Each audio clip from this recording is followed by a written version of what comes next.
Player of the match performance from Bruno Fernandes there, and it takes Manchester United into third place in the table. They're 3 points clear of Aston Villa, 6 points clear of Chelsea, and Liverpool, as things stand, if it goes down to 5 places. Do they look comfortable in terms of Champions League qualification? United, yeah, I think they're absolutely short for it. Again, we've mentioned it before, no distractions. They could just focus on the games, get some recovery in between the games. Villa looked a bit flat today. United second half pretty comfortable, and you give players like Bruno time and space, you're going to be punished. And as I said, I think United are absolute certs for that Champions League spot. And actually, quick word on Villa and their chances of Champions League qualification, not because of their position, but because of the momentum. Yeah, of course, and especially when United have got that psychological bit to it with them winning now. Liverpool see that they had that opportunity with Chelsea as well last night, and they didn't take it. And like I said today, they just weren't at it, and that's their own faults. Let's take a look. All day long. He's tried to claim that. Unless he's on a goals bonus, he might be on the goal. He's got some front there. But in the end, because Manchester United got back into the game, it wasn't significant in terms of the outcome. But this pass, yeah, brilliant pass. You can see there that Konsa gets caught with Burmo. Cunha had not had his best game, but this is what good players do. They don't care. It doesn't seem to affect him. You can see Konsa just runs in. The passes, the timing is great. Opens his body up lovely. Just guides it into that corner. Really good finish. Such an important goal for him as well. So that made it 2-1 to Manchester United, and it got even better for them. Benjamin Šeško has become a real super sub for Manchester United with the third. Yeah, he has been, and to be honest, I think Villa all day they were all over the place, and Šeško obviously sees it, come back in the box, and a typical striker with the form that he's been in, whether he's been on the bench or he's coming off the bench. He turns quickly here. He sees the ball. He takes a shot. It takes deflection, but it goes in. It's a great finish for him and for his confidence as well. Yeah, they are increasingly getting that gap in third. So 0-0 at half-time. All the goals coming in that second half. United taking the lead from a corner kick, which, when you look at the way it was conceded, Tim, you weren't really happy about this from a Villa point of view. Lucadinha at the back post, you see him there. It's a good save from Martinez, and then he's under no pressure. Look, everyone sees it. Why are you giving a corner away there? Kick it out for a throw-in, or get yourself turned around and kick it up the field. But from there on in, Michael, the movement and the header was unbelievable, wasn't it? And how many times have we seen it, Casemiro? For somebody that's not that tall, he times his runs, he times his jumps. He's a fantastic header of the ball. Ahmad just pulls away. You can see that highlighted area at the near post. He pulled Digne out of the way of that, and Casemiro comes and fills his space and nods it into the back of the net. But the guys in the front area have to go and head the ball. I mean, he loses Ross Barkley, has a run on him. But if you're Ollie Watkins, you have to go and head that at the highest point. He's waiting for it to come to him. He doesn't see where Casemiro is. It's a brilliant time jump and a wonderful guided header. But they have to do better in the front area. Yeah, Villa did have hope with 1-1, but then this is a brilliant move, and you love this finish as well from Matthias Cunha. Oh yeah, he's just all class, isn't he? And this is Manchester United really at their best when they're defending, when they break reasonably quick. Obviously Bruno Fernandes pulling out here onto the left-hand side. And Burmo makes a run, but he times it poorly really, so he's offside. But for Fernandes to see that, to spot that ball, is quite incredible. We just look at Konsa as well here. He takes a little look at Burmo, and just that little glance there almost puts him off, loses his momentum. Cunha then gets a run on him, and what a finish that is as well. The key to this is the Casemiro pass to Bruno Fernandes gives him no control problems. He knows he can play it first time. As Casemiro is coming forward, he's looking at the two centre forwards, looking at Mbeumo, he's looking where Cunha is, and he just lends it to the assister. He gives it there, and no control problems. He knows he can pass that ball first time. If you get it first time, the defenders are never set, and they were in behind. Once he was in behind, he was never ever going to miss. Brilliant finish. The managers obviously,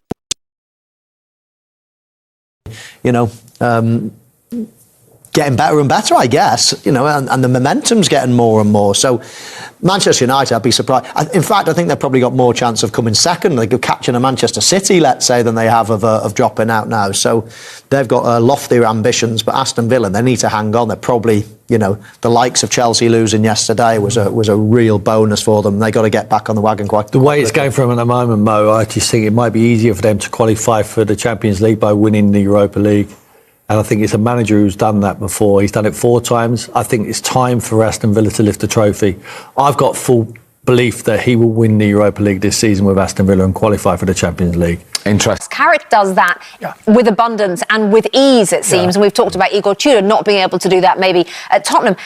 How are they not going to give this guy the job? Well, I said they shouldn't.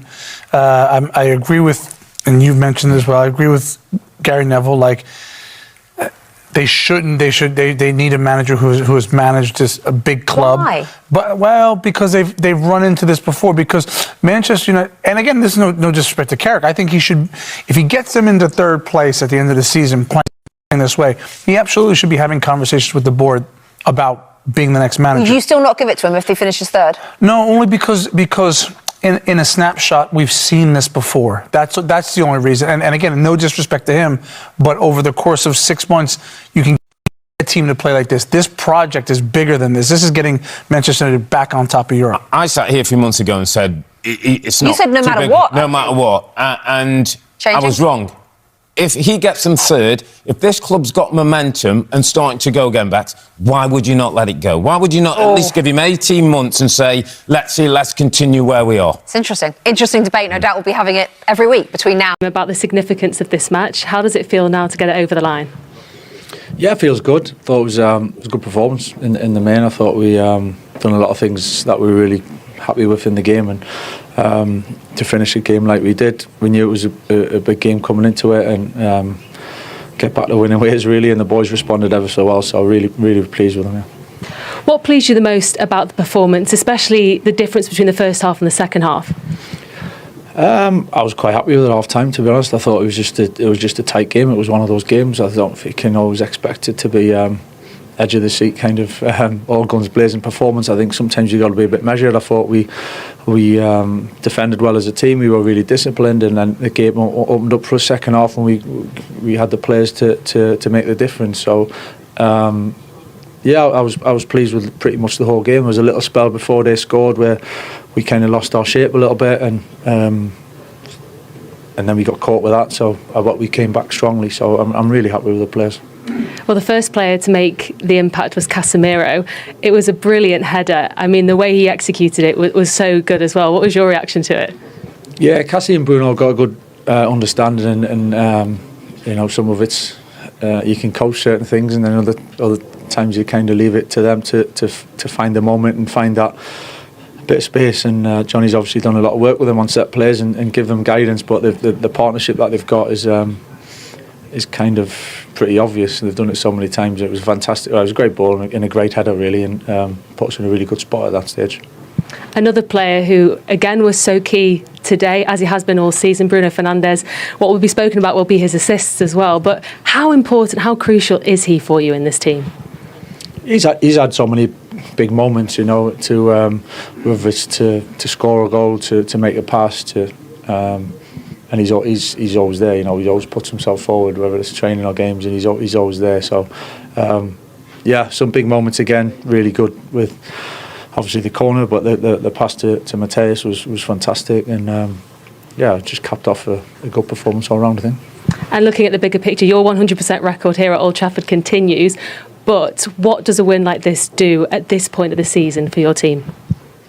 Yeah, well, it was a slightly different game today, I think, going into it, and being so close in the league and making the jump or the small jump that we could if we won, and off the back of a defeat. So there was, you know, it was a little bit of a small test in some ways, and we haven't really had that with the games we've had to kind of deal with, and the boys dealt with it fantastically well and had a really good week and applied themselves right, and a couple of ups and downs during the performance with the goal and reacting, and everything was so encouraging, you know, for us moving forward. There's a lot to play for, but we've got ourselves in a good position.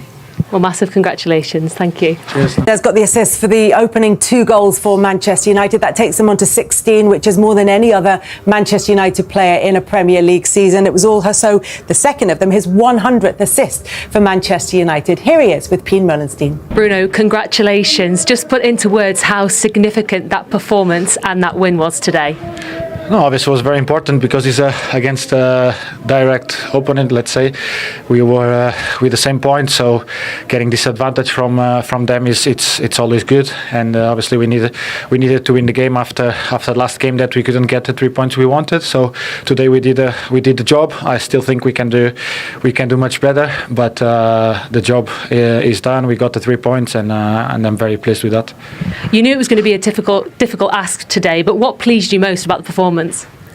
No, as always, like in the Premier League, every game is difficult. Obviously, when you play against Villa, that are a team very well organised and know what they have to do, the plan against us, it's always very good. It's always very tough to play against them, and a part of that, they have individual players that can make such a difference. But it was about to follow our plan, what we trained to do in this game. We did it very well.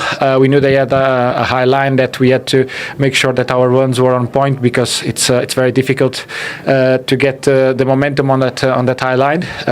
It looks easy, but it's more difficult because if the timing is not perfect and the pass is not good, it's very difficult. But we did it today, and we won the game. You've hit a couple of milestones yourself as well today. You got your 100th assist. In doing so as well, you beat David Beckham's assist record for a single season at the club at Manchester United. So how much of a proud moment is that for you as well? No, obviously I'm more proud and more pleased because I did it serving my teammates. That's even better, because giving joy to the others is also very good when you play in the position I play.